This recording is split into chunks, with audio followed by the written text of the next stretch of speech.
Kembali lagi di kelas reseller juara. Di video kali ini kita akan bahas tentang panduan praktis membuat konten untuk pemula dengan mudah, cepat, dan berkualitas. Yang pertama, di video sebelumnya kita sudah tahu ya, kita harus membuat konten secara rutin. Nah, bagaimana kita bisa membuat konten secara rutin dan konsisten?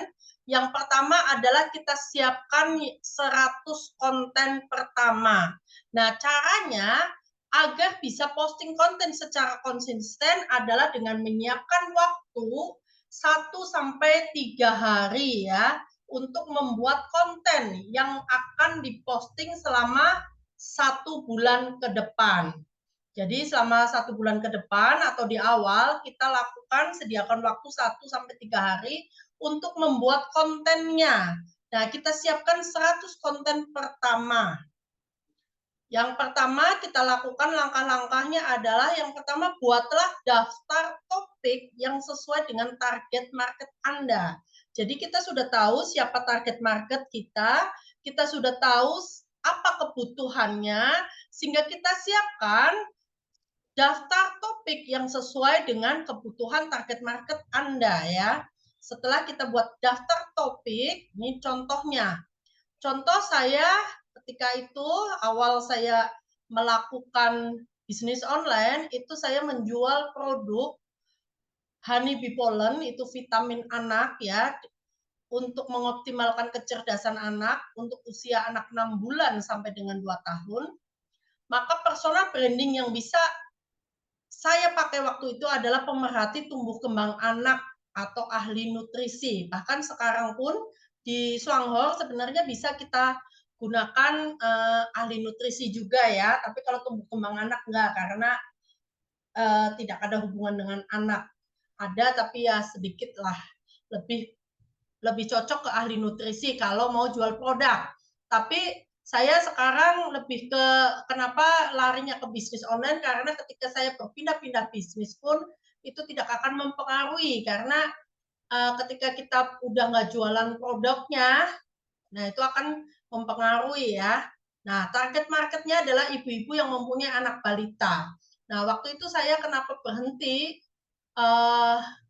untuk melakukan ini, karena waktu itu terjadi kekosongan yang cukup lama ya produk-produk ini, sehingga saya berhenti untuk terus melakukan, padahal waktu itu sudah cukup bagus penjualannya untuk produk-produk ini.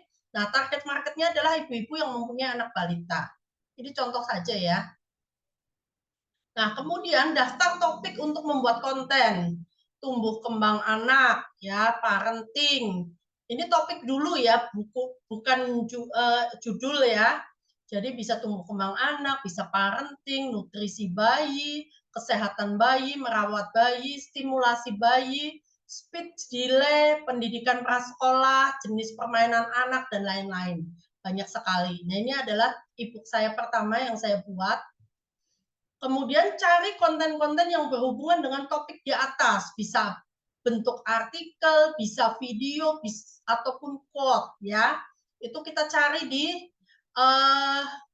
video, di sosmed, di Google, di YouTube ya, dimanapun kita bisa cari topik-topik di atas. Kita kumpulkan dalam satu folder gitu. Itu yang saya lakukan. Kalau saya mau tunjukkan, ini kebetulan saya nggak pakai komputer yang satunya ya. Kalau komputer satunya saya bisa tunjukkan file-filenya banyak banget. Itu saya masih simpan file-file tentang tumbuh kembang anak itu, dan sebenarnya videonya juga sudah banyak gitu. Tapi saya take down ya, banyak yang saya take down.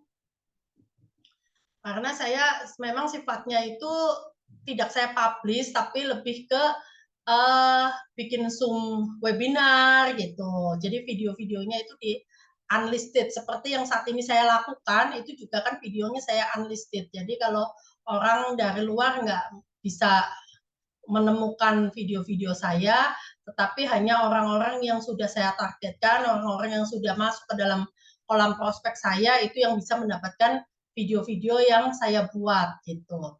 Nah, tapi itu bebas ya, ada yang langsung publish nggak masalah gitu, karena saya waktu itu memang masih lebih senang tidak publish gitu.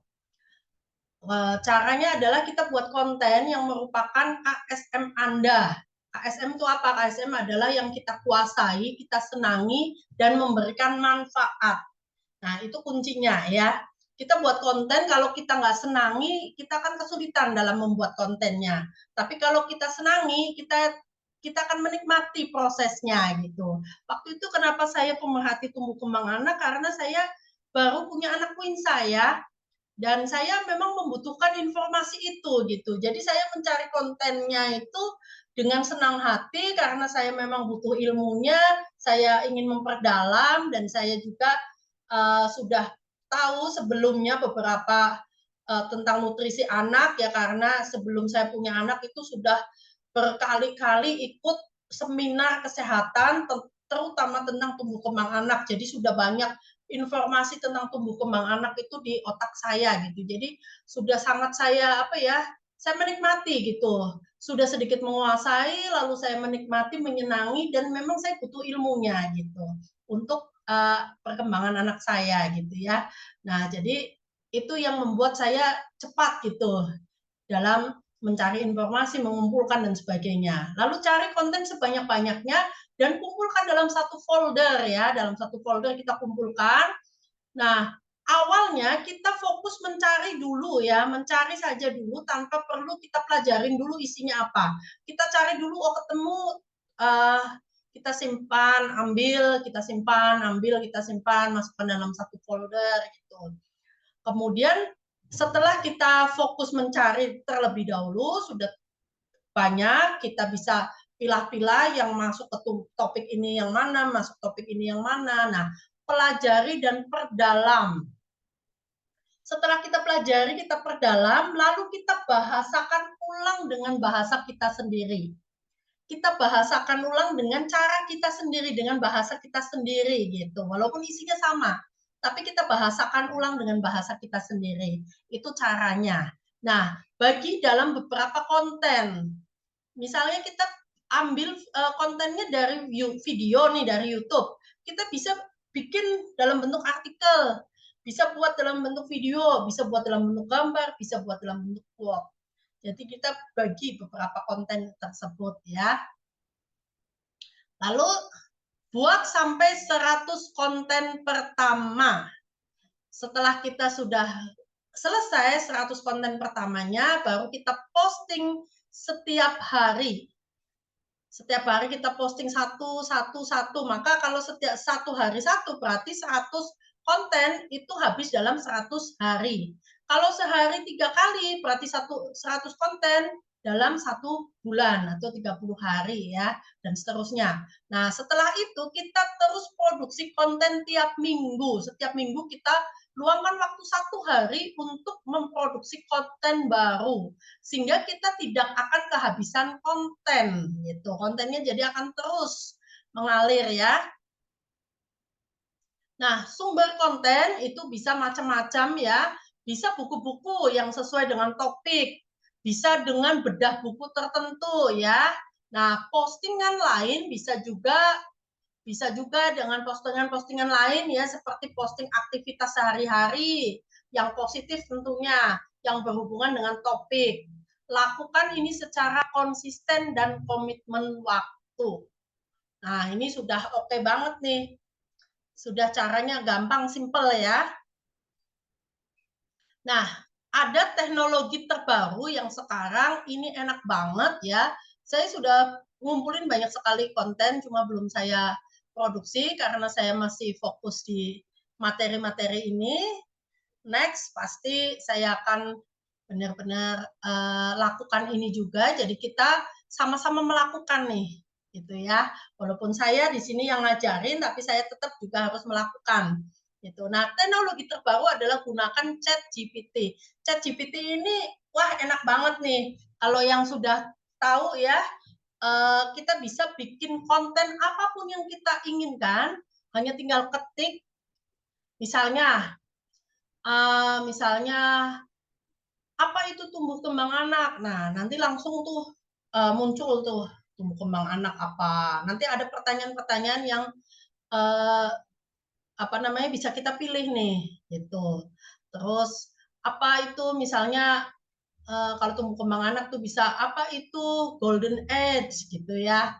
Nah, itu bisa muncul tuh langsung ChatGPT. Tapi ChatGPT ini istilahnya hanya sebuah ide ya, sebuah ide yang perlu kita klarifikasi kebenarannya juga. Gitu. Misalnya teman-teman bisa tes dari ChatGPT ini bisa tes tentang apa itu Ganoderma akan muncul tuh. Apa itu Ganoderma? Nah, kan teman-teman udah tahu nih apa itu Ganoderma. Nah, bisa dicek kebenarannya gitu. Jadi maksudnya jangan dijadikan suatu kebenaran yang absolut ya ChatGPT ini.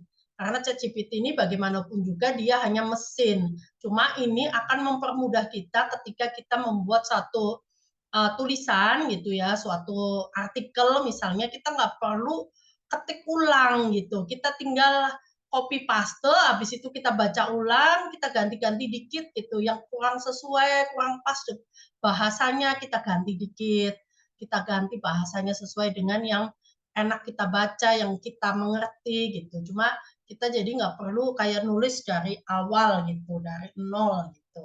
Ini teknologi dari ChatGPT. Nah, banyak sekali ya ChatGPT ya. Bisa searching-searching di YouTube juga kalau mau tahu apa itu ChatGPT. Oke, sampai di sini video kali ini dan kita ketemu lagi di video berikutnya meraih ribuan kontak WhatsApp yang tertarget.